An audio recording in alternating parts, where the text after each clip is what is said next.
The International Peace Institute embarked on this research and convening project on effective governance in challenging environments in Africa early in 2014. And we were very, very pleased to find an excellent partner in the African Union's Commission Department of Political Affairs. And some of you may have been with us in September. We had the Commissioner Abdullahi, speak here at IPI. So in this, as you know, you're experts and knowledgeable in the field, there's examples of democratic governance and responsive leadership exist on the continent, and the African Union and the regional economic communities have over the past decade developed frameworks that enshrine democratic governance. We know that there are norms, they exist.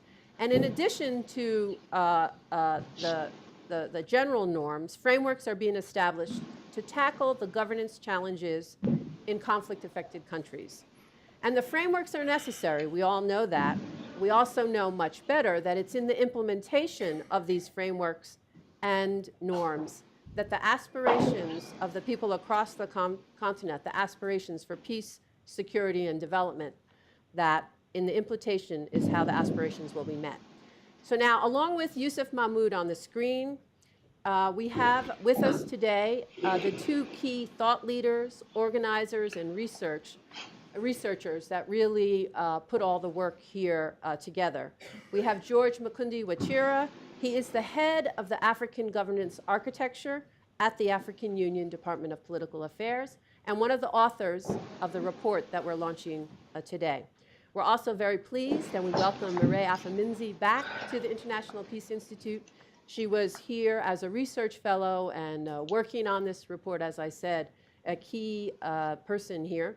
And now she's over at UN Women. She's a policy specialist in the Peace and Security section there. In addition, we're very pleased that we have the third author of the report with us, Lucy Dunderdale. She is a policy and research analyst at the African Union, and luckily she's on vacation in the US joining us. And most especially, we want to very much thank Dr. Ozonio Ojihelo, who joins us as well. He is the UN Development Program's Regional Cluster Director for Governance and Peace Building in Africa. And he's actually right now here in New York, but he will be out in Addis come the new year. And so we appreciate very much having you here. Now I want to say that in doing this work, UNDP, the UN Development Program, and GIZ generously supported the African Union in its work. And on IPI's part, we would like to thank the government of Finland for their support. So the research report we are launching today, it incorporates the results of that roundtable I already mentioned. It was organized, again, by the African Union's Department of Political Affairs, the International Peace Institute, GIZ, and the UN Development Program. And in Accra in August, really what, from the African Union side, what George and his colleagues, Dr. Matlusa, the director, they brought together to Accra representatives of the African governance architecture. So who does that include? That includes people from the regional economic communities. We had the chairperson of the African Peer Review Mechanism and other organizations from across the continent. In addition, we had representatives of civil society. We had a representative from Yana Mar from Senegal, a women's group in Mali, other civil society representatives as well. And our discussion there, it's pretty straightforward. We talked about the norms that do exist, the African Union norms regarding effective governance. And we also talked about, what more needs to be done and what are some ideas or approaches, what more can the African Union do, these organizations, what role for civil society, as well as from the international community perspective. So the input, the discussion there, obviously the input from that roundtable is included in the report. In addition, the report was used and given to the African leaders who came together at the annual high-level governance dialogue in Dakar in October. So now to start our conversation, the first person I'm going to turn to, and Yusuf, thank you so much for joining us. But you're the first one I'm going to ask to start our conversation. So my question really for you, Yusuf, well, there's two parts to it. But can you talk about and explain to our audience, what do we mean by effective governance? And what do we mean by challenging environments? In addition, I think you could give a few more details to the group here today about why did IPI undertake this research. And Yusuf, there is a little background noise. I think it's okay. But I'd say, Mike, is over to you, and get us going on our conversation. Thank you, Maureen. Many thanks to the colleagues around you. Virtual greetings to all. I'll be happy to speak to the 2 points that you have raised, namely, what do we mean by effective governance, and what are some of the challenges in the way of implementation.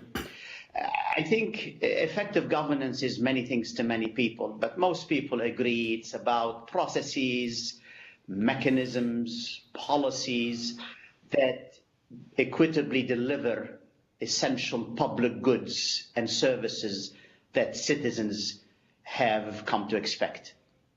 So access to fair justice, accountable and inclusive institutions that embrace diversity, measures to combat corruption and curb illicit financial flows, safeguards to protect personal security are the hallmarks of effective governance. Effective governance, from our point of view, is about democratizing leadership and strengthening citizen participation. And by that, I mean going beyond the traditional electoral campaigning and voting. It means promoting free, active, and meaningful engagement of civil society at all levels, and giving voice particularly to women and youth that tend to be marginalized in the exercise of governance. Maybe, with your permission, Maureen, I will perhaps complement to what you have said about why we felt this is an important subject to partner with AU, and then I'll go to some of the challenges, if you allow me. I think, as we all know, bad governance is almost universally acknowledged as being at the root of the old and new forms of global violence, stark political divides, social and economic inequalities we are witnessing today.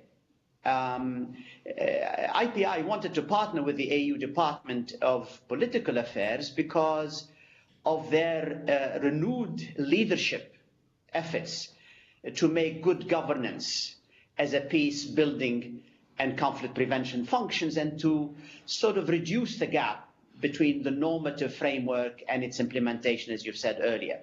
I think more importantly, we at IPI have often been impressed by the AU's and the regional commissions' various progressive, normative, and institutional frameworks that, as you said, enshrine the very values and attributes of democratic and inclusive governance.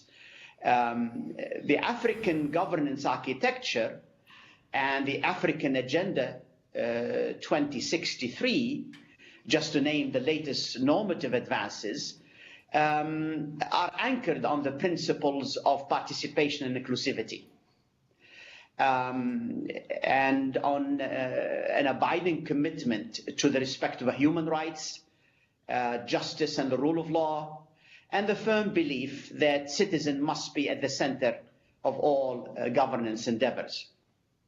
Now, I think above all, I think IPI wanted to embark on this important partnership because we believe there are commendable examples of democratic governance and responsive leadership on the continent. And we wanted to draw the appropriate lessons from these examples to support efforts to make good governance not the exception, but the norm, and to make advances in good governance less reversible. Now, maybe in terms of the challenges to these aspirations, I wish to perhaps concentrate on maybe a cluster of one important challenge, because there are so many. And the report, the excellent report, may I add, and again, congratulations to the authors and IPI editors. The excellent report goes into much more, give much more details about these challenges. But I would like to concentrate on the one important one with many elements to it, which is the relationship between the state and the citizens, which, as we know, is in disrepair and in need of serious reboot. Because good governance, as you know, is really the software of government.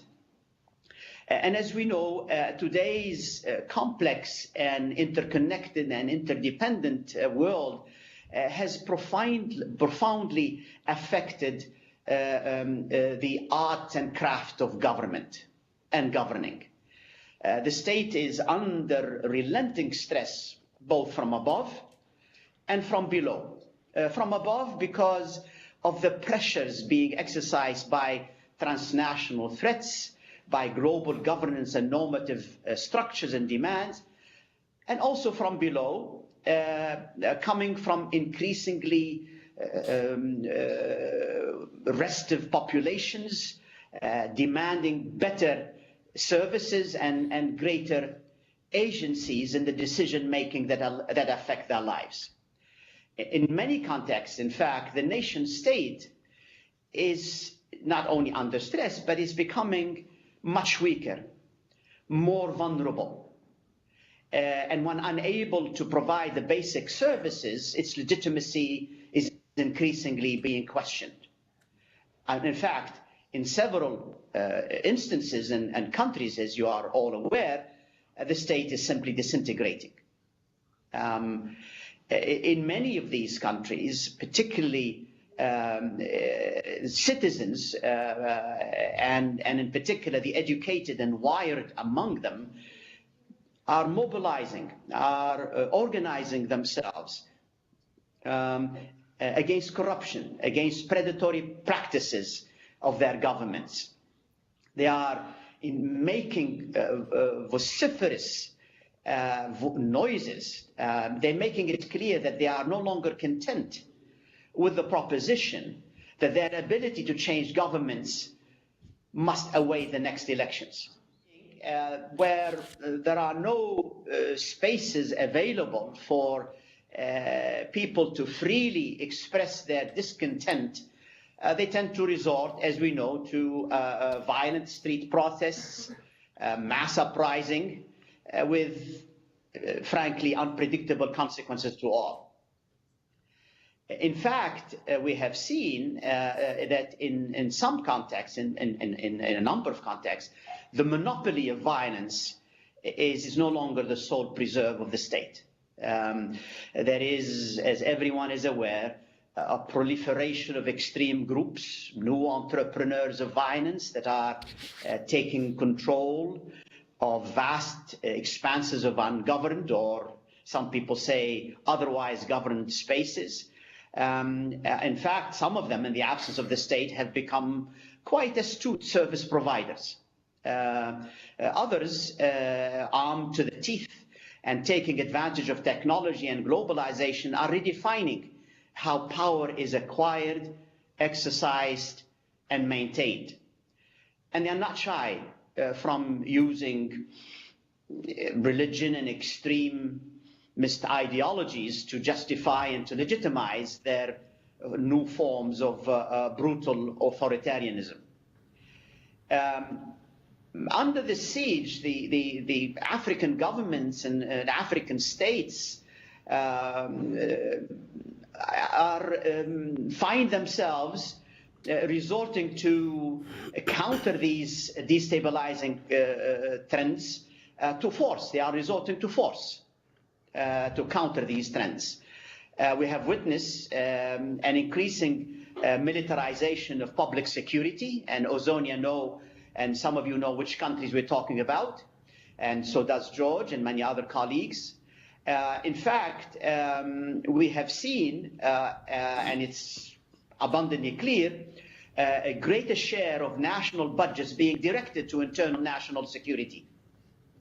In several contexts, there are even stringent anti-terrorism laws that have been adopted, prompting some critics to point out that these laws are sacrificing on the altar of stability and national security key fundamental human rights of citizens,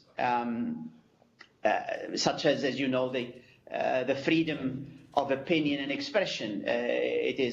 I'm not telling you anything new when I say that the space for public policy debate in some countries is shrinking, and that there is an increasing criminalization of legitimate political dissent.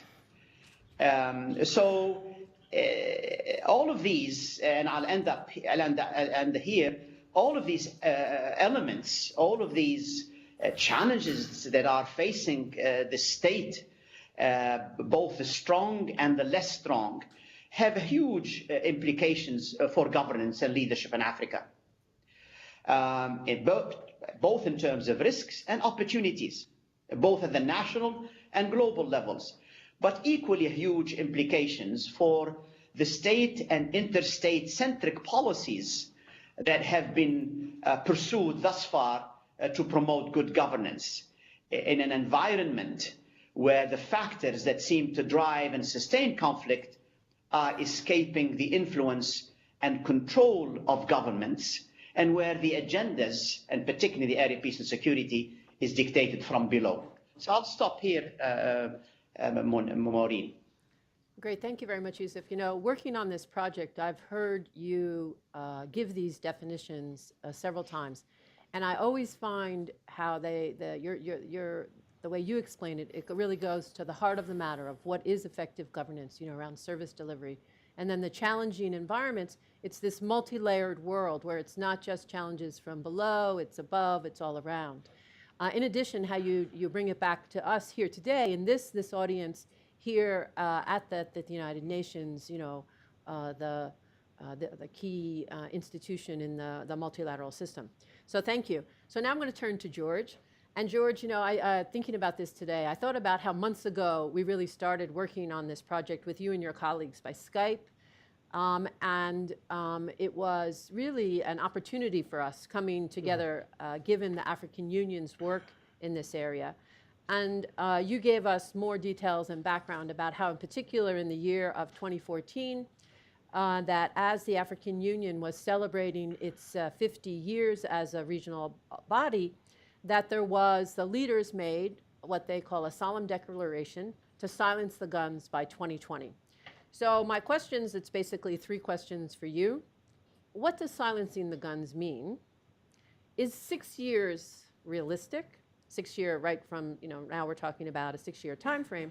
And then what does the African Union intend to do differently to end the conflicts in Africa, considering despite this declaration, what we've seen certainly in the past few months, Lesotho, recently Burkina Faso, and what we've witnessed throughout the year in both South Sudan and the Central African Republic. So George, it's been a pleasure working with you, and I look forward to hearing your response today. Thanks, Maureen, and I want to thank Mahmoud first for, I think, having elaborated what I thought was very detailed expose of what's already contained in the paper. I would also firstly want to thank International IDEA, yourself, UNDP, and the German International Corporation, really, who's made it possible that, one, we could be able to launch this report, we could be able to do the research, and importantly, that we can actually be able to share it with a much broader audience. I think your question really touches to the core of the subject matter. in that three things I think we ought to perhaps begin having a conversation first, even before we get into the content of what I'm going to share, is that the African Union is celebrating 50 years since its establishment. And it's a milestone that one cannot just wish away to begin asking then, what have you been able to do for those 50 years? The second one is that it's now planning a 50-year developmental long-term plan. So another 50 years from today, where perhaps not everybody, in fact, in the room will be there. And I think it's useful to then say, how do you begin planning 50 years from today, having reflected where you've come from 50 years, and the core of the challenges that everybody keeps talking about on the continent: conflict, famine, poverty, inequitable distribution of resources, haven't gone. But I think the most fundamental part of it is to then say African leaders and African citizens themselves, and I think I liked the fact that Mahmoud is emphasizing the paradigm shift that we're beginning to see at the Union, but also on the continent. That for the longest, leaders have been telling Africans what needs to be done. And for the longest, proposals and ideas and norms and concepts and instruments have been crafted in Addis Ababa, where the African Union sits. And over the last couple of years, as we've seen in North Africa, from Libya to Tunisia to Egypt and everywhere, and the last couple of months in Burkina Faso, in Lesotho, and in Central African Republic, Africans are raising up and raising the fundamental questions of why they have an institution that seems or pretends to work for Africans, but also they have states, as Mahmoud have actually said. And the question has been, are those states legitimate? Are they credible? Do they have the capacity to deliver for African citizens? And as with this, in fact, I must say, African leaders begin to ask themselves then, what's needed to be done for the next 50 years? And although, as you say, the solemn declaration celebrating 50 years of Africans' independence sought to look at one particular issue, which is silencing the guns. And one would ask, what guns? And I think that's the key, that it's not guns as we know it, with bullets and with triggers, which of course is part of it. But at the core of it is to say, how do we sustainably address the core root causes of why we continue to see conflict on the continent? So in as much as they picked something that everybody would remember, because everybody likes to think, like in this country, where guns are quite a problem, I hear, and not just in this country, where guns continue to face and cause untold suffering to majority of people. And if you look at most of our countries, from Somalia to Central African Republic to Mali, even to North Africa, guns has been part of the core concerns and issues. But then beginning to say, unless we address inequitable distribution of resources, youth unemployment, national resources management, citizens' participation, an effective one at that, at national level and even at the continental level, then we will never be able to address the many challenges that face the continent. So yes, 6 years seems to be quite an ambitious target. But it's a target, I think, that is appropriate and timely, given the fact that for the longest 50 years, none of that has really been achieved. And we are not necessarily saying that in 6 years, that is in 2020, we'll have managed to end conflict on the continent comprehensively. But it's setting a target where we can be able then to measure the progress that we made. And I think the concession has been, there are two parallel initiatives that are ongoing at the continental level, and that's why I remember Mahmoud talking of Africa Agenda 2063. But globally, there's a post-2015 development agenda.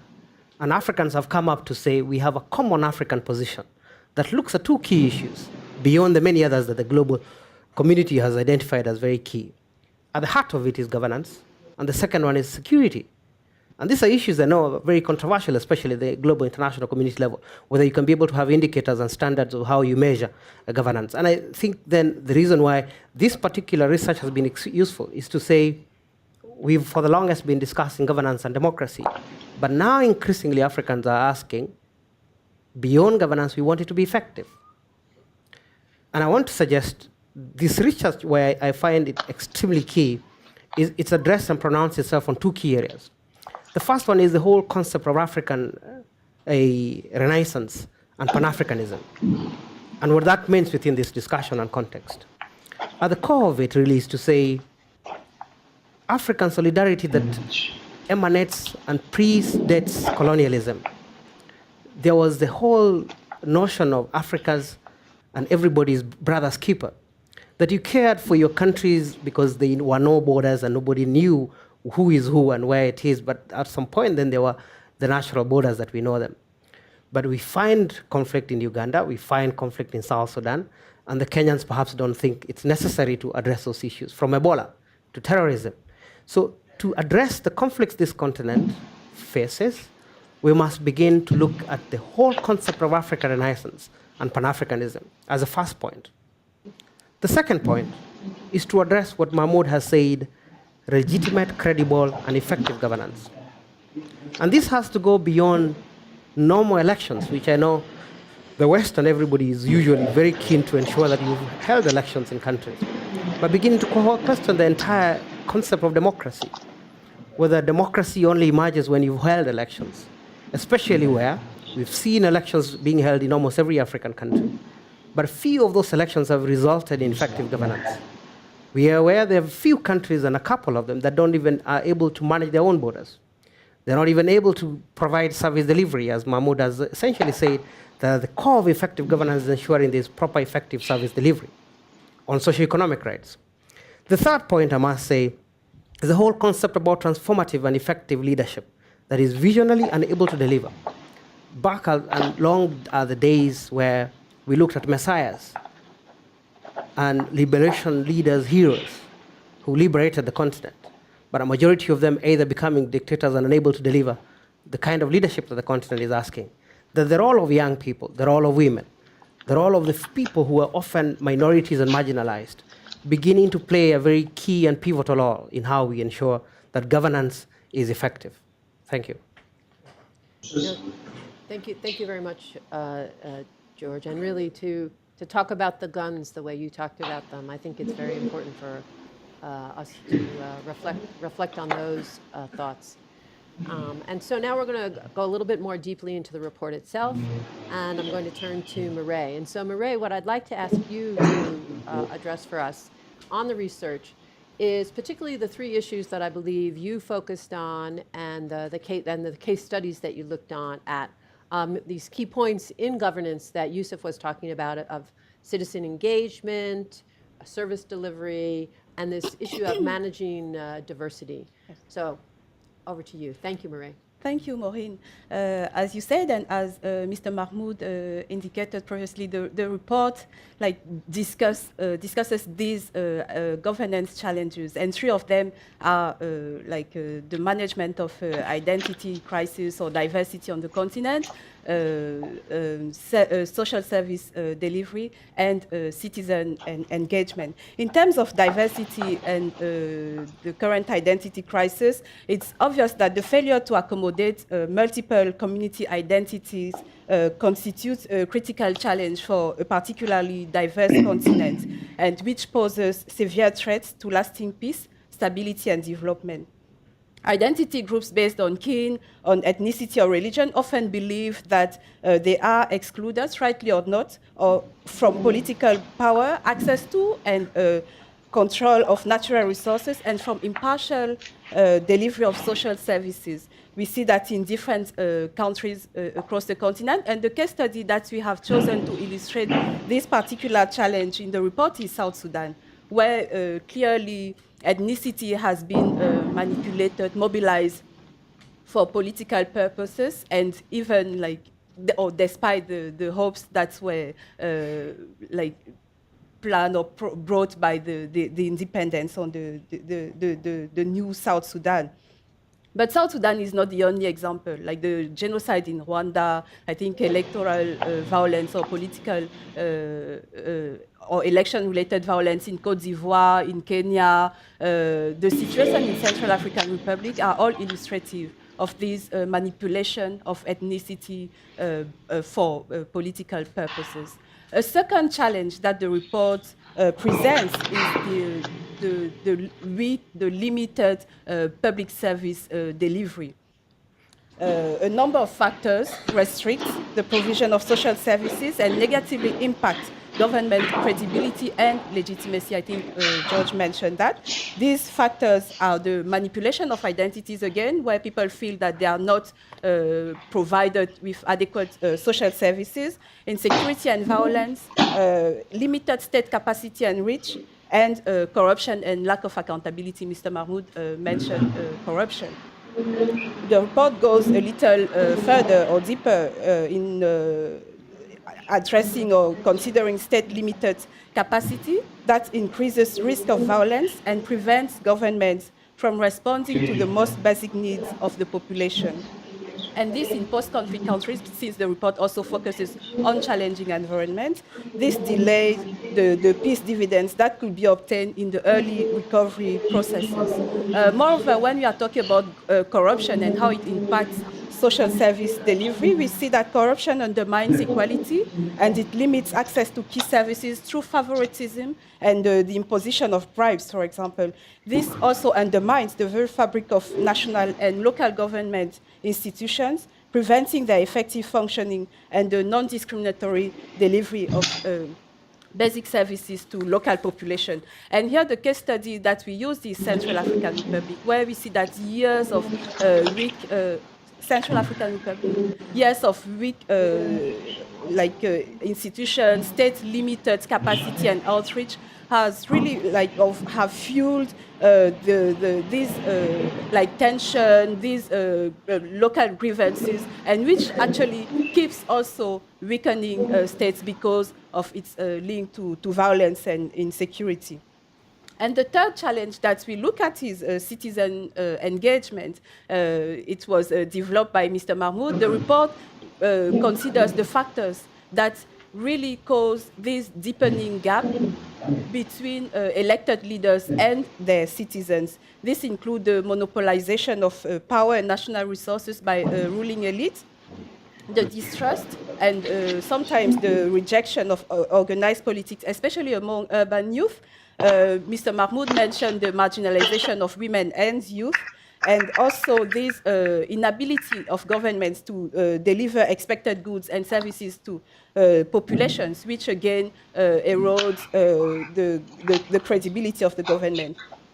Another challenge that we really wanted to emphasize is also the ones that are linked to civil society itself, and the fact that poor capacity, poor resources, limited resources, but also competition among civil society organizations and issues around internal governance, representativeness and legitimacy limits their effectiveness, and then for them to serve as bridge between populations and the government.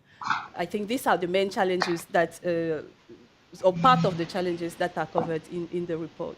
So just to continue with you, Marie, a little Yes. bit, what about what realistically can be done in these countries, to strengthen democratic governance, whether it's by the citizens, regional actors such as the AU, the international community, the government itself, from the research? I think from the research, and it has already been addressed, like at the AU, at the level of the regional economic communities, at country level, and at the level of citizens, several initiatives have been adopted, whether it's in terms of... So just one second. Yusuf, if you could, we think if you mute your mic, there's a little background noise. Maybe it'll help. So sorry, go ahead. Okay. So whether it's in terms of norms, in terms of institutions, but also in terms of practices that are being developed. I think at the continental level, the African peer review mechanism is certainly a strong mechanism to monitor, to promote good governance across the continent. What we also recommend or encourage in the report is to strengthen the cooperation between, at the continental level, the mechanisms that are specifically dealing with governance issues with those that are more focused on peace and security and still have a mandate on governance. And I'm thinking of the Peace and Security Council, or the panel of the wise of the African Union. I think what we also recommend is at both continental and regional level, there are issues of overlap, there are issues of different priorities. So mechanisms at continental level and at the level of the regs will all benefit from harmonizing their governance agendas or architecture. And at the national level, I think there are also examples, and I'm happy, and I think we are all happy that we have here a member of the Ghanaian National Peace Council. The Ghana National Peace Council is one of these examples of institutions that are being established at the national level to prevent conflict or to peacefully resolve conflict, and it's an important local governance mechanism, and there are others across the continent. Great. So I hope we'll come back to some of that in our conversation. So now, Lucy, we'll turn to you. And you also worked on some of the case studies on these particular issues that are looked at in the report. So could you talk about the other specific challenges that are addressed in the report, and what about surmounting these challenges? Yes, thank you so much, and thank you so much for having me, and to all the partners for all of their contributions on this research.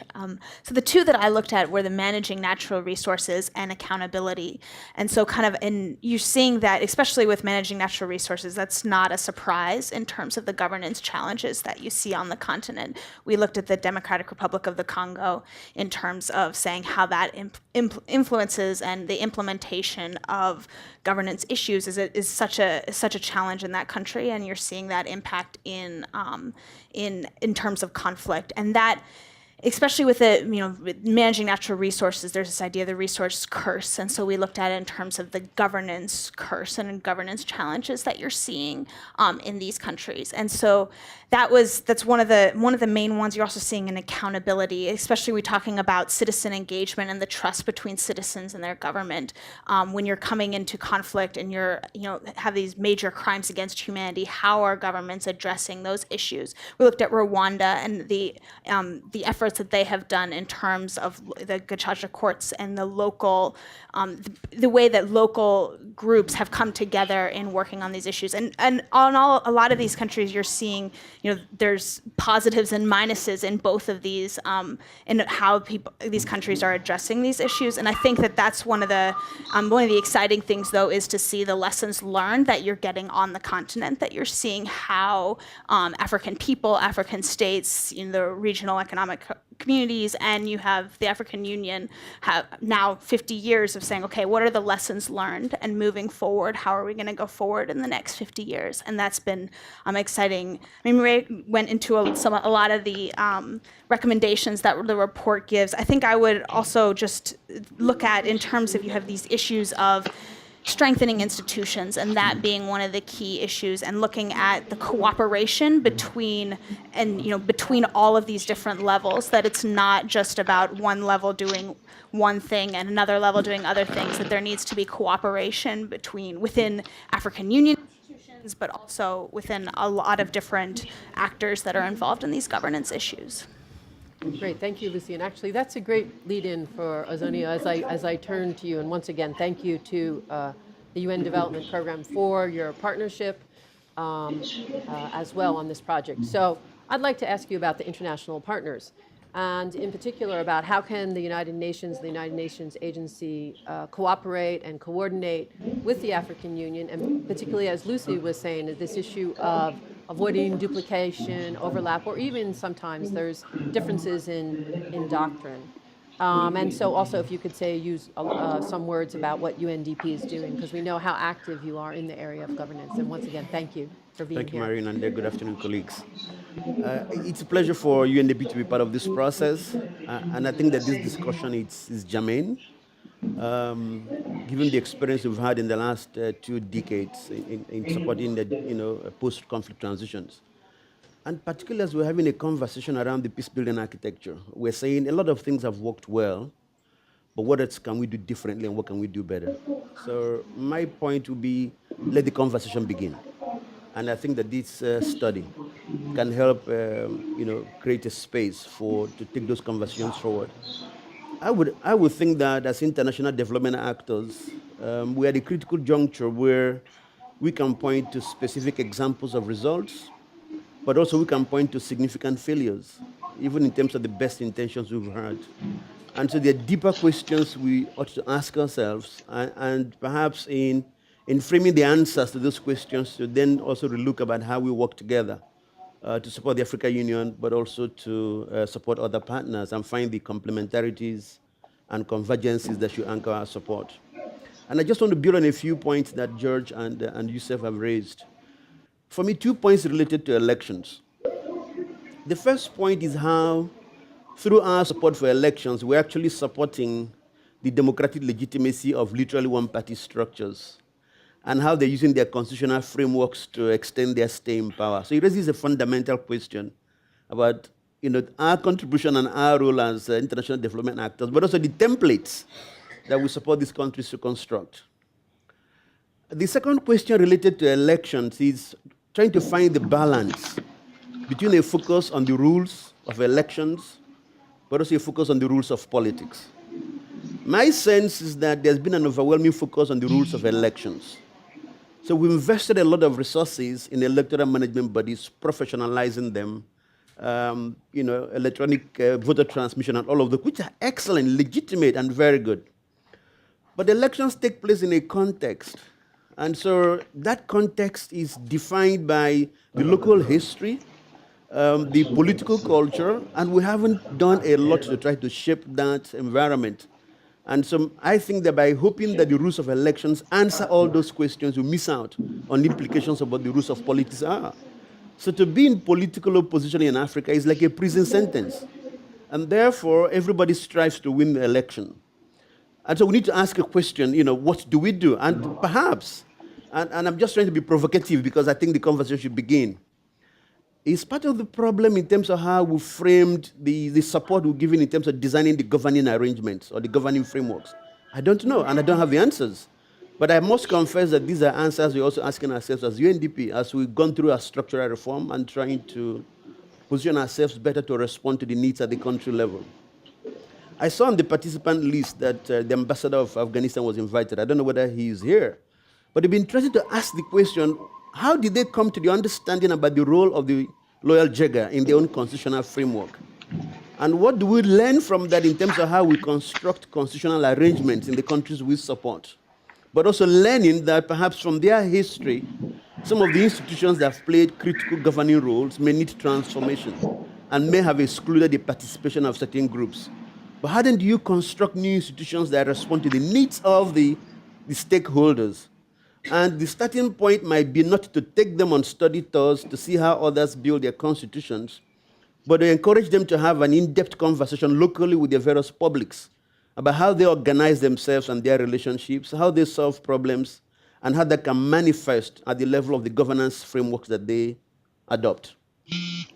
I think the third point related to these kind of conversations that need to happen is if you look around the continent and you see the nature of the political transitions we've supported, we need to begin a new conversation about how we support the political transformation of armed and liberation groups. It seems to me that where we've had the most challenge with political transitions are those where armed and liberation groups, as George mentioned, the liberators, it's been difficult to organize political transitions. So in terms of how we frame peace processes, what do we learn from this? When does the engagement by the international community, both development, political, and other actors begin? When does their own internal transformation start? So that you can begin to have internal democrats even before they get into power.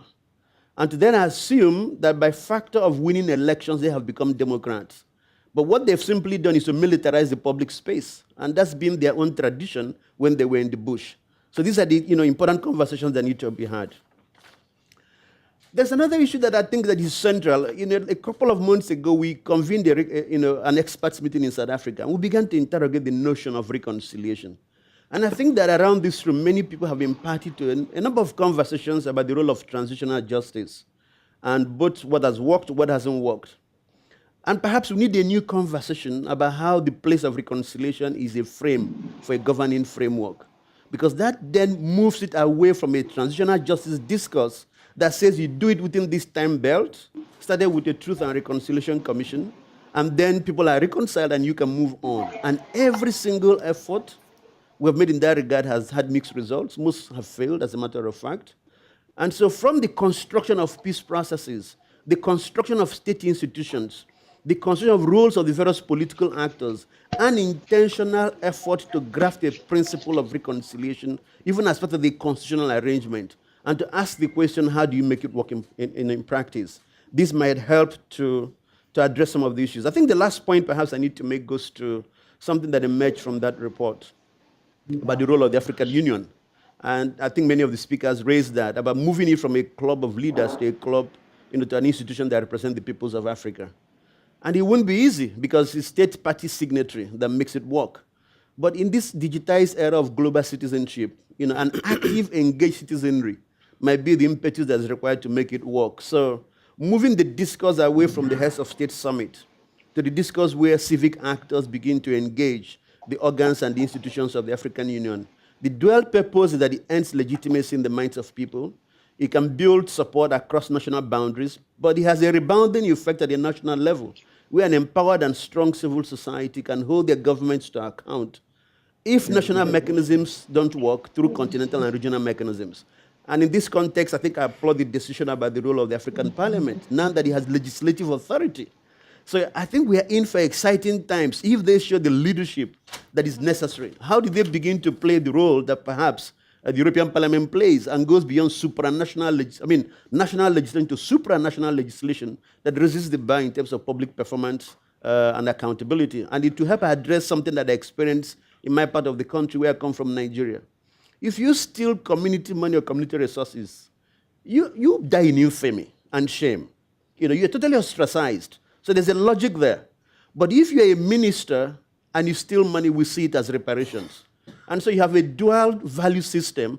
And why is it legitimate in one and not legitimate in the other? And it's not about strengthening the Anti-Corruption Commission. It's about a more fundamental discussion about the values that we hold true. And perhaps I'll leave it there.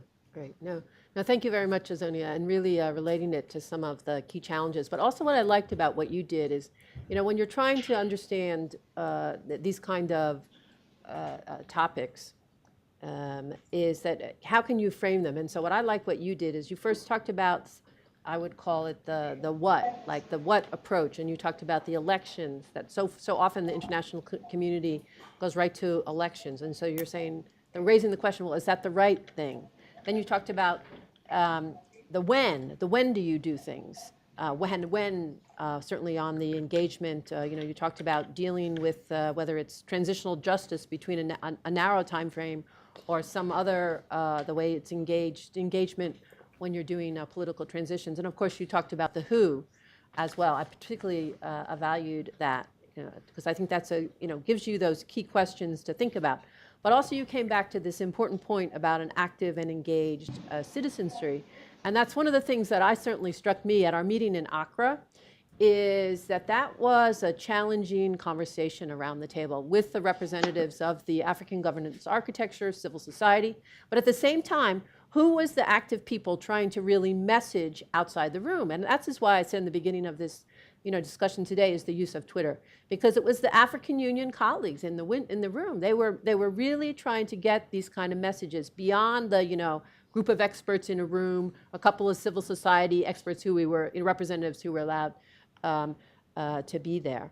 And so I think that really these are key points of this conversation. But before we go to you all for questions here with us, I want to go back to all of our authors of the report, because in the report itself, it does talk about effective governance from the ground up. It talks about this bridging and trying to avoid the overlap being international community agencies, the African Union, others. And I thought, there's a number of recommendations, but I would just ask each of the authors, maybe briefly, if there's one example of that you could share, or idea of where that is it's already happened, or where do you see it's a real challenge? And so maybe, Mireille, I'll start with you. Okay, thank you, Maureen. I think I could even have two examples, if allowed. The first one is it is building governance from the ground up, but it also involves a continental mechanism, the African peer review mechanism. And I think it's important to note that, initially, or the initial steps of the governance monitoring process involve civil society. Obviously, we know of the limitations of civil society many African countries in terms of elitism or maybe limited legitimacy in some instances. But I think it's an encouraging example of involving local organizations, civil society into a continental monitoring process. And the other example I have in mind is in Niger, where civil society organizations are, and it's not the only case, civil society organizations are increasingly involved in monitoring local budgets and really initiatives or policies that apply to them. I think increasingly there is an awareness that people have to get involved and have to do or to watch what is actually happening and what is being implemented in their names or like supposedly for them on their behalf. I think these two examples are like positive ones. Obviously, there are challenges, and again, it's these challenges around civil society capacity or weaknesses. I think you said, yes, the AU was the one tweeting in Addis, like I'm not sure we have a very savvy or technologically savvy civil society across the continent. We met when we traveled to Mali in May earlier this year and to talk about women and youth political participation.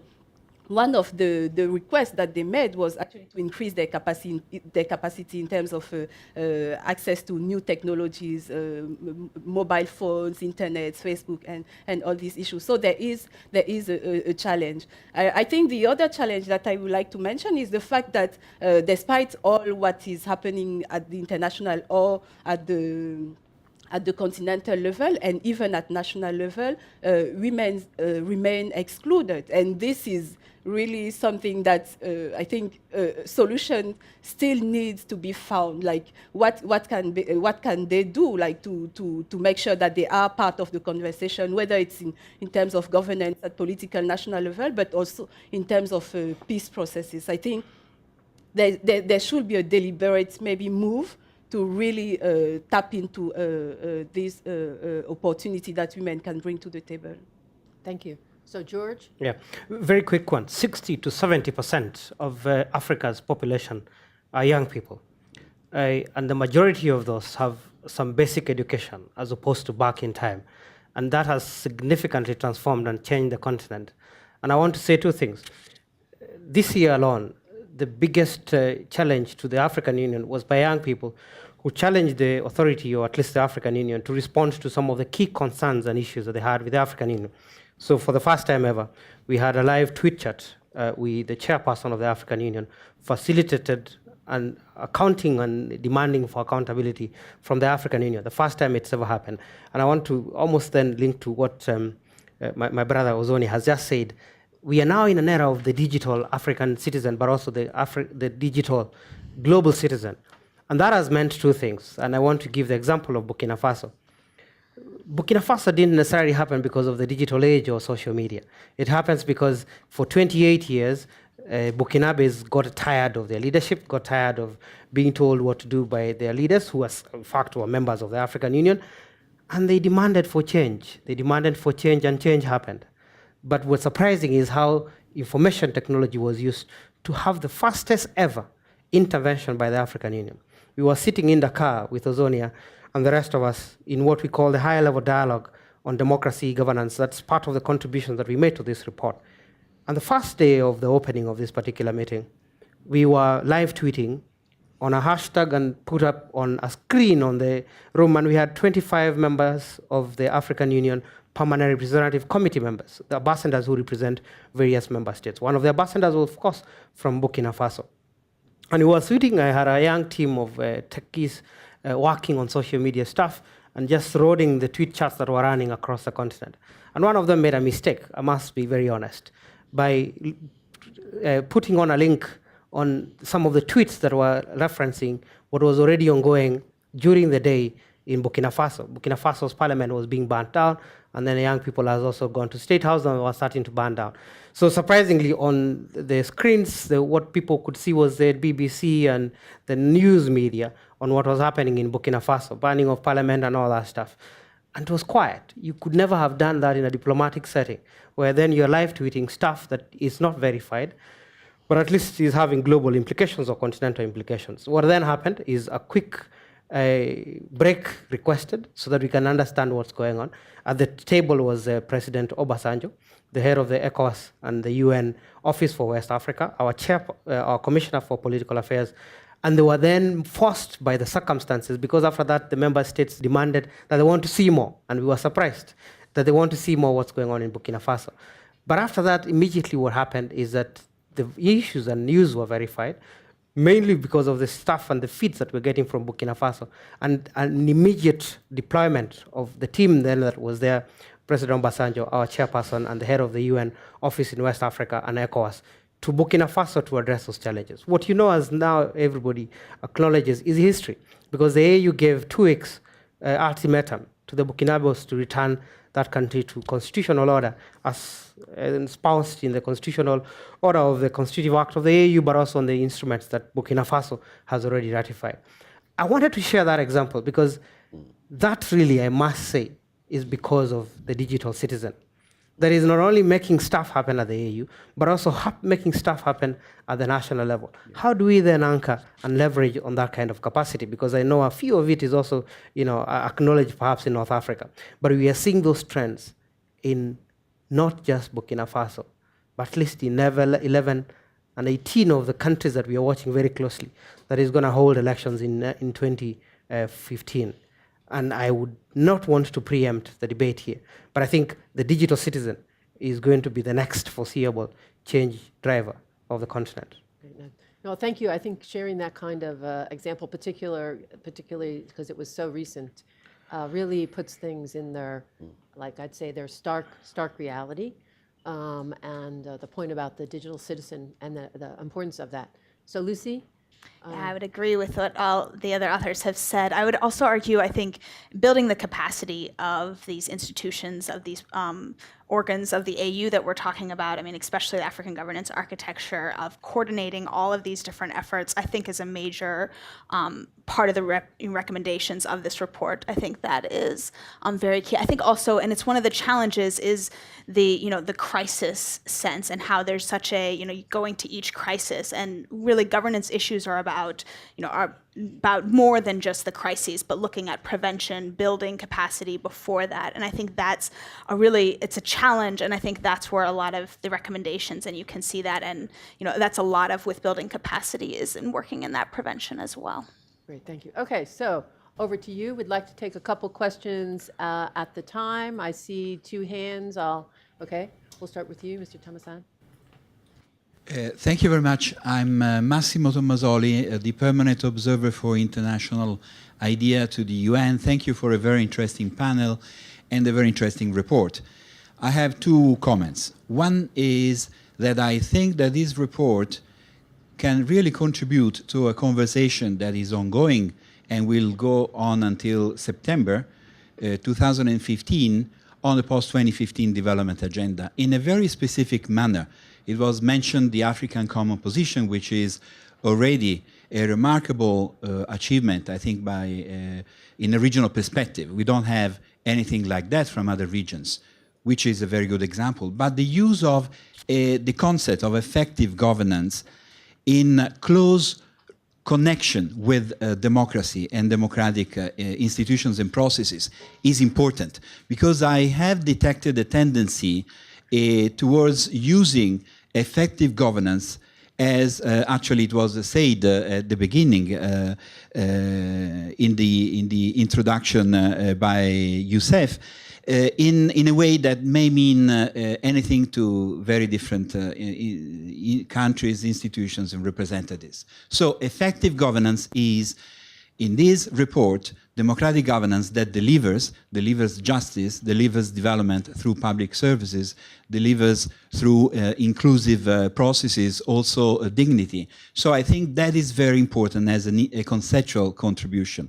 My second point is about the rules and of the elections and the rules of politics that were mentioned by you, Ozonia, on the particular point of strengthening institutions and processes.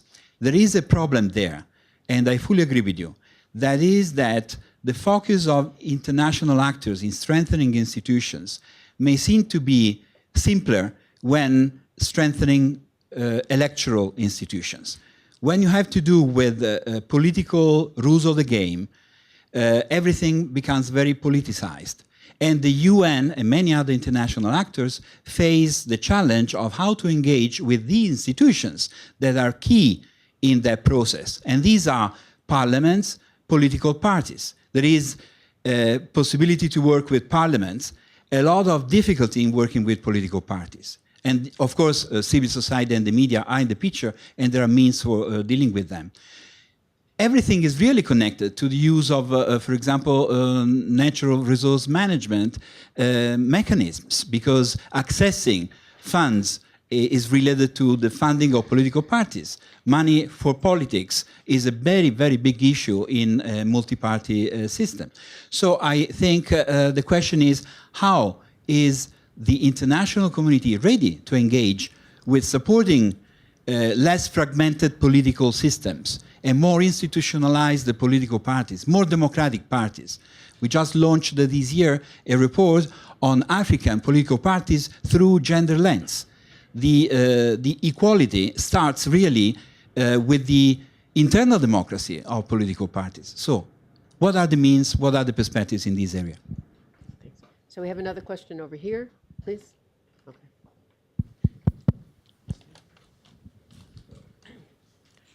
Shirley Chesney from the NGO Committee on Disarmament, Peace, and Security. I'm always troubled by the discussions on governance.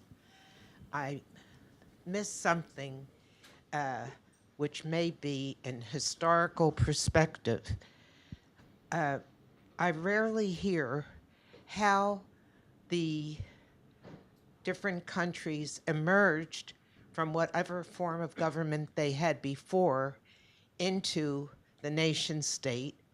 And I think there is a whole period when we're talking about the African continent of colonial powers and their use of what used to be called client states and their use of militaries and non-state institutions in exerting influence on what would determine the path of each African country that developed out of the previous colonial administration.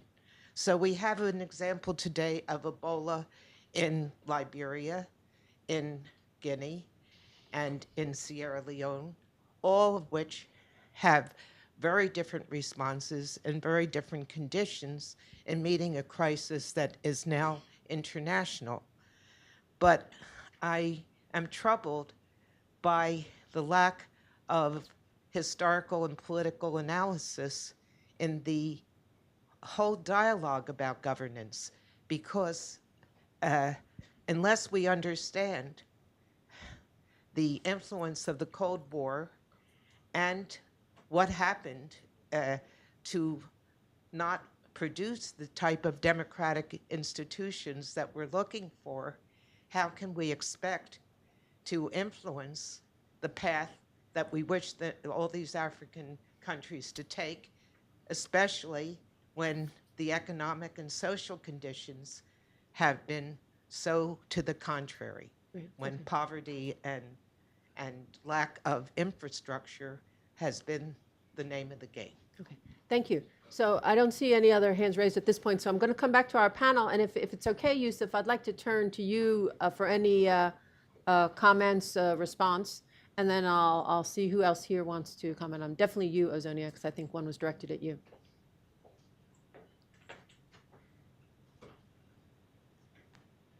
Unmute your mic, Yusuf. Yusuf? Thank you. Good. Can you hear me? Yeah, now we can hear you. Yeah, in my attempts to turn off my mic, I turned off my face, and I think I am back. I would like to piggyback on the I think interesting comment made Mr. Tomasini, and maybe this would be my invitation to IPI and the AU in terms of where to go from here. with this report. I'd like to make 3 suggestions. In addition to whatever processes that the Commissioner for Political Rights have in mind in terms to mainstream the findings and the recommendations of the report, I'd like to suggest 3 elements for the way forward. The first one is to ensure that the analysis, the findings, and the recommendation of the report is mainstreamed or brought to the attention of the various panels that have been entrusted with the various global policy reviews, whether it is peace operation, whether it is the peace building, whether it's the post SDGs, and so on and so forth. Second, I believe technology should be used to bring it to the attention to parliaments, to political parties, to civil society, and particularly to women and youth. 3, and last, I believe that your report, because it's for the first time, I was really pleasantly surprised and pleased by its frank tone. It's straightforward tone in the ways of analyzing the consequences of sclerotic governance in many of our countries. And therefore, I believe it should be brought to the media. I believe we need to organize systematic ways, because it contains, in my view, interesting entry points for building pressure on decision makers to take heed of these recommendations. So it's not just yet another report. A quick comment on the intervention of the last speaker, who has lamented the lack of political historical perspective, of mention of the Cold War and colonial powers that have been at the origins of some of the enduring misgovernance practices that we are seeing. I take the point. However, unfortunately, many of our leaders on the African continent have taken these perspectives as a subterfuge for escaping their responsibility. The best way to prevent intervention is to get your house in order. It is easy in the search of exogenous legitimacy, to blame the others. So if we need to remind ourselves of the historical legacy, be it, but we must not engage into blaming practices and escaping the responsibility of our leaders. Thank you. Thank you, Yusuf. So, Ozonia, for some thoughts? Yes, please. Thank you very much. Maybe beginning from the last comment from the floor. I think the reality of the situation is that we cannot ignore historical legacies, not because we want to stay trapped by the past, but just so that we can understand the magnitude of the problem. There are rebuilding institutions that have been abused, not just even during colonial period, but in the post-colonial period. So the nature of the governance mechanism that we had, it takes a while. I think the study shows that it takes at least a generation. So you're looking at about 30 years if you want to do real institutional rebuilding. And in this era of CNN effect, we get in because it's all on the CNN front pages. Once it exits the front pages, we get out. So there's a yo-yo kind of movement. We engage for 3, 5, 6 years. We want immediate results. We don't see them, we leave. 10 years down the line, we'll come back. So that's a significant question that needs to happen. The second issue related to your point is the fact that we have to look at the plenitude of the rights and focus on all of them. So we strengthen our work on civil and political rights. We also now need to strengthen our work on social and economic rights. A citizen who understands the letters of the Constitution but can't afford food is a gun waiting for hire by the political actors. And the change we've seen in Africa is because of the rise of the middle class that are beginning to ask questions. So an empowered citizenry is one that also is able to address their own needs. And so they can then become active political actors to engage their governments. So I'm not saying we should ignore one or the other, but we need to find the right balancing. I have a famous story I tell to illustrate this point. When I was chief of operations for the Sierra Leone Truth Commission, I brought a double amputee to testify before the commission. And I asked him if he saw his friend who cut off both hands, and that friend says, I want to reconcile with you, what his response will be. And he said to me, what is the value of reconciliation on an empty stomach? So that's the key. So finding that balance is important.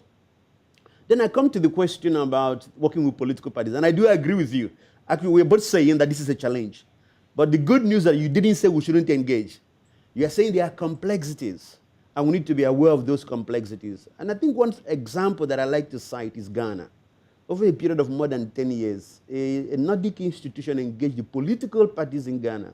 So what you have emerging is a kind of a political culture that first recognizes you can never be in power forever, so there's going to be a change. So we will wait, even where we are unsatisfied with the results of a present election, next time might be our turn. But what it does is that it conditions political behavior, knowing that we'll be in opposition maybe 4 years from now. So the way we treat them is the way they're going to treat us.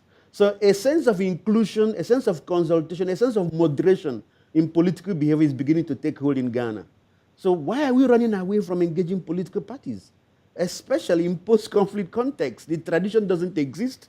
You have people who fought through the barrel of the gun, who now say, I claim legitimacy to a part of the Commonwealth because I have a gun, and will legitimize them as political actors and want them to be democrats. So we need to engage and find the ways how to. But we need to work with political parties as an intentional process of building political cultures in Africa. The last point around this is on the whole question of security transitions. Because if you look at the nature of the peace processes that we've promoted, for example, one is we try to dismantle the command and control structures of these groups because we want them not to threaten the post-settlement peace process. But the implication is their ability to rally their members to become active political actors is limited by implication. So what happens? You do the first election, they lose, they complain they didn't win, they go back to the bush. So how do you manage security transitions in ways that, first, you allow them to be active political actors through the structures they have, but encouraging a focus on positive engagement. But second, in terms of the pre-peace process, the role of different actors to begin the engagement on internal democratization within the movement. So a culture of consultation and openness begin to seep in before they win elections and they get into government. I think you can't ignore political parties if you want to do real development work in Africa or any part of the world. Great, thank you.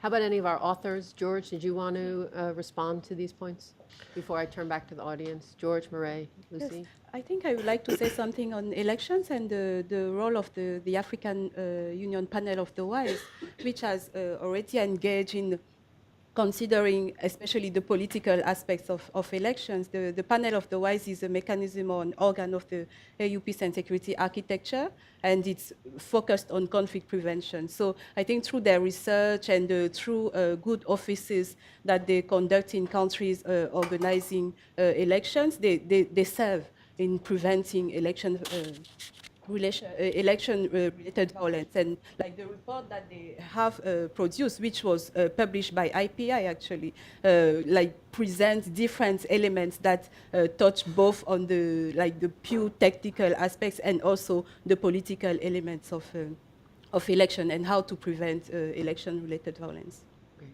George, No, I can't agree more with some of the sentiments that have been shared, especially the one from the ambassador from International IDEA. I think we have to be able to link this report recommendations, as Mahmoud has linked, with ongoing already processes. And I have already restated Africa Agenda 2063, the post-2015 dialogue that's already engaging, the increased focus now increasingly on Africans' participation and inclusion in AU processes, but also perhaps the new institutions and mechanisms, not necessarily new, but the ones that are trying to create synergy, cooperation, and partnerships like the African Governance Architecture, which I think is one of the very, very new innovations by the AU to say, we must be able to avoid duplication of efforts, but at the same time also we must really harness our lessons and practices in order then to be able to then craft the future. And for me, then, the African Governance Architecture and Platform, which brings together all the 15 organs and institutions of the AU in one umbrella, within one framework, to be able to speak more to each other resource mobilize in a manner that is sustainable, essentially domestic resource mobilization, and not always relying on the West to provide funding for our own initiatives in a manner that speaks to the context, the issues, and the needs of Africans within the global village. Okay, so we have times for another round of questions or comments, if there are any. Okay, so we have one over here. Over here, two, right. Jessica Anderson from the UN Office on the Prevention of Genocide. Just Thank put you your all for, mic a little bit closer. yeah. Thank you. Thank you all for being here. I completely agree with the analysis that you come up with. My only question is, it seems like when we're trying to export these things from your recommendations, it's easier to do that in countries where there are structures in place where we can build off of. There's a civil society that we can work with. However, what about these countries, for example, like the Central African Republic, where there has been a series of history of nothing but violence and a repeated, acts of marginalization, insecurity, where they've never really had a time where they could build these structures and work on these things. Like, they have nothing to actually look back to be able to look forward. So how can the international community work with countries like Central African Republic to be able to ensure and build from these processes without, for example, the elites manipulating what you're trying to do? I mean, I feel like the international community can only do so much, that there has to be some type of political will or from the bottom-up approach of wanting this change. So that gap, how do you fulfill that gap that's there? Okay. Any other questions, comments? Okay, so we'll take one from you, sir, please. Right in front of you, Tom.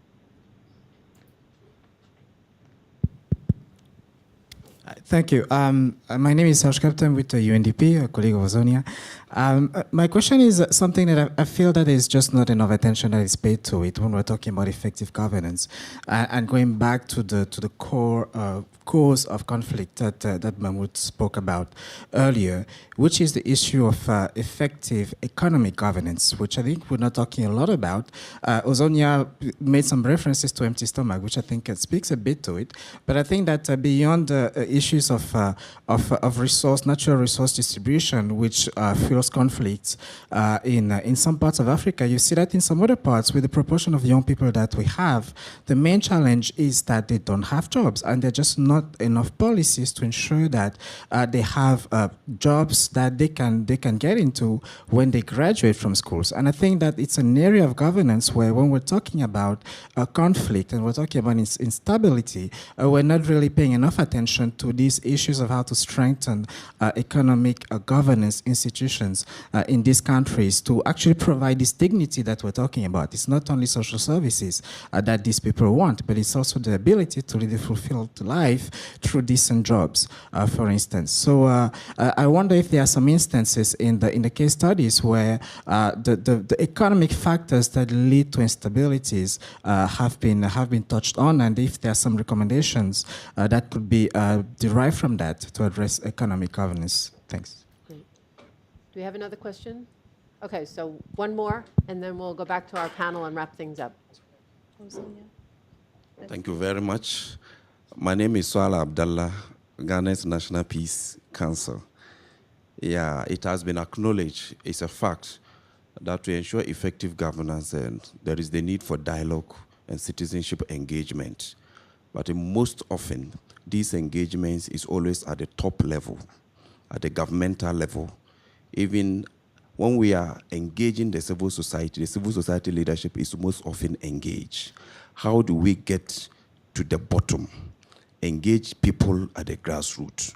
For example, when you come to Ghana, for instance, we engage in Accra, the capital city, you engage in Kumasi, you engage in Tamale, but there are areas, the masses, how do we get them understand their rights? How do we get them understand the non-violence approaches to conflict? So this engagement, I think, should go to the grassroots. And the question then is, how do we get to the bottom to to get people to understand that these are our rights and this is how we should seek for our right, not necessarily going to the street or resorting to violence. Thank you.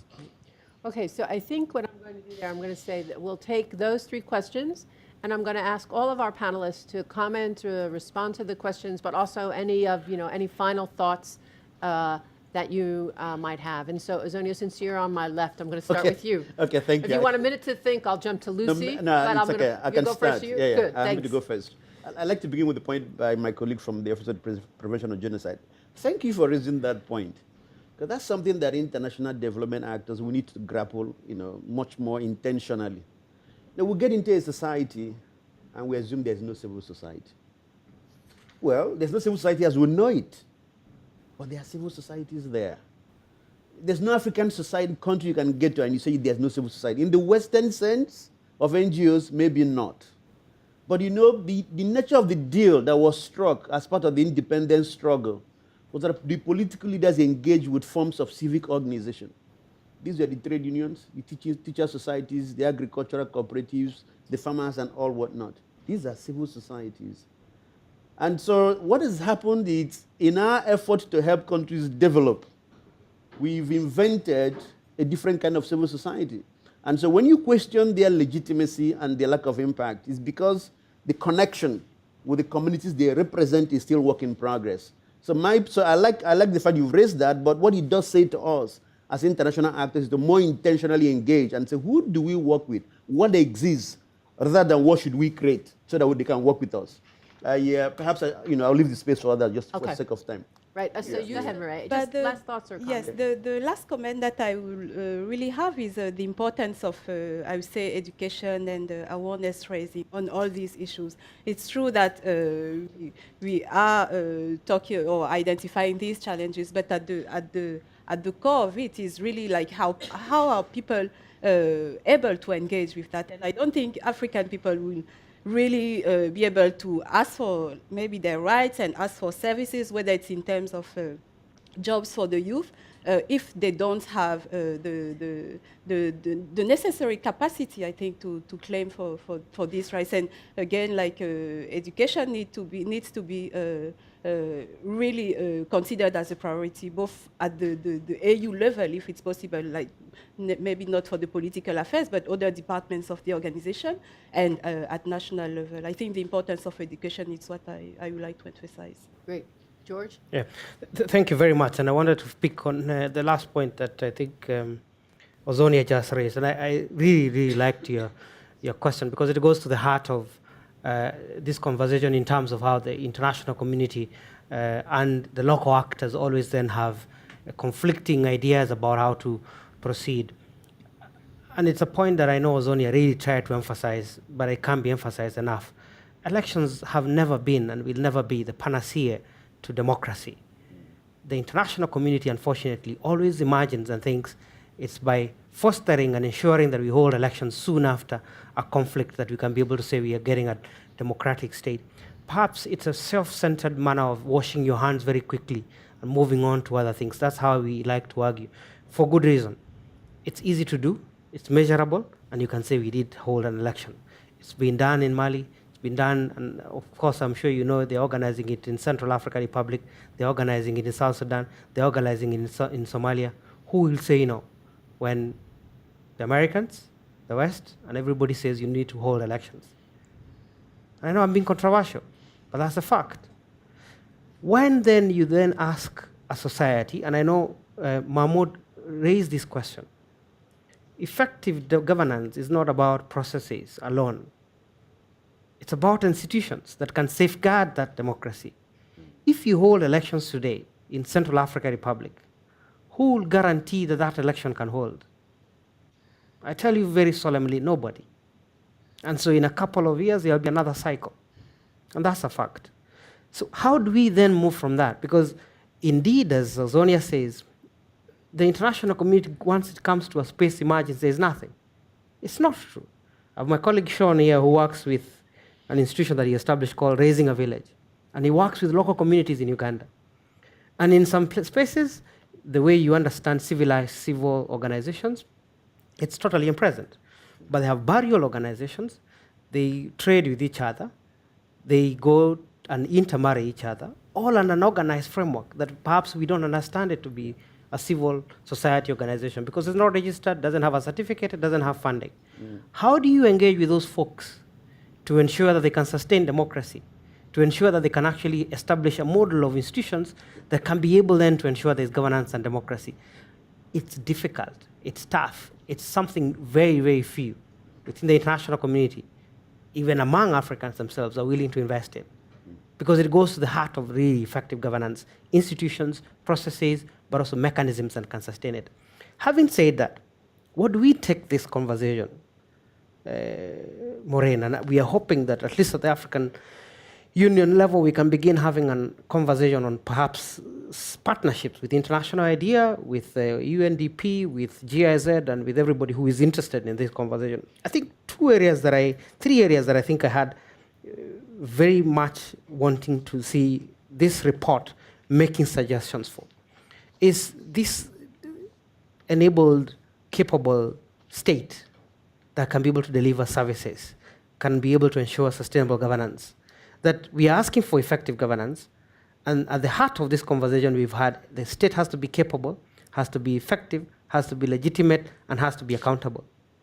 I wouldn't want to preempt what that would look like, but I think we can't not speak on that issue in a manner that is sustainable, but also requires heavy partnership. The second area is every time we are talking about inclusion and participation of civil society, what really does it entail, especially when we still don't understand and are agreeing what civil society looks like and means? Is it the media? Is it the local barrio community that ensures that the village level there are some of these conversations? And how do we engage with those people if we engage with only the folks in Kumasi, as you said, and in Accra, and forget that my grandmother, where she lives, she has no idea what's a civic society organization, but it knows there's some organization that can help and support democracy. The third one, and I think this is really, really key, is how we ensure early warning and early action leads to sustainable peace. And we're very limited of that, either at the AU level, I must be very honest, but also even within the international community, that all these are telltale signs that we've seen for the longest. But hardly do we invest in those early warning and early interventions through preventive diplomacy, which is the linkage that I know Mireille was trying to say, the linkage between the African governance architecture and the African peace and security architecture, and the architecture that are also speaking on economic governance, on infrastructure, on agriculture. They have to find a way in which they have these conversations. And whether it's through these partnerships that we ensure that there's synergy, cooperation, and coherence between the various mechanisms and institutions on peace and security, democratic governance, and economic governance, as my colleague has also said, have to speak to each other. And at least from the AU level and from the African governance architecture, it's an area that we're really heavily invested in, and we're looking forward to stronger partnerships and engagement.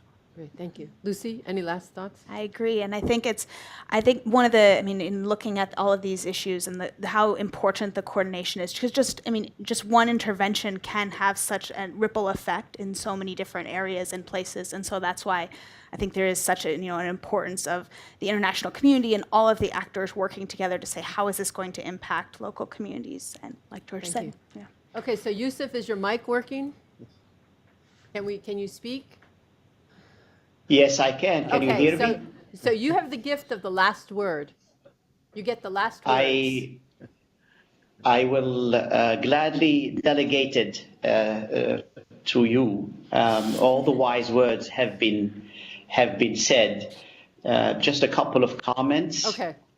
I think one is that elections in Central African Republic, all they are going to do is provide some exit strategy for the various people who are trying to help piece up this country. It will give it some juridical legitimacy, some exogenous legitimacy, but not performance, let alone consensual legitimacy, which is a long stretch. And as long as we believe that the state is the starting point for building peace, in my view, we are missing the point. We should be working on both levels, the top level and the grassroots level, with all the challenges that we've heard. We cannot talk about effective governance without talking about economic governance. And I think there are plenty of reports that have been written about that. And most importantly, the World Bank report 2011, jobs and security, particularly jobs, is at the center of that report. Thank you. Great. Okay, so Yusuf, thank you very much. And I'm just, so he gave me the last words, so you're going to have to listen to me for a second, but I'll be brief.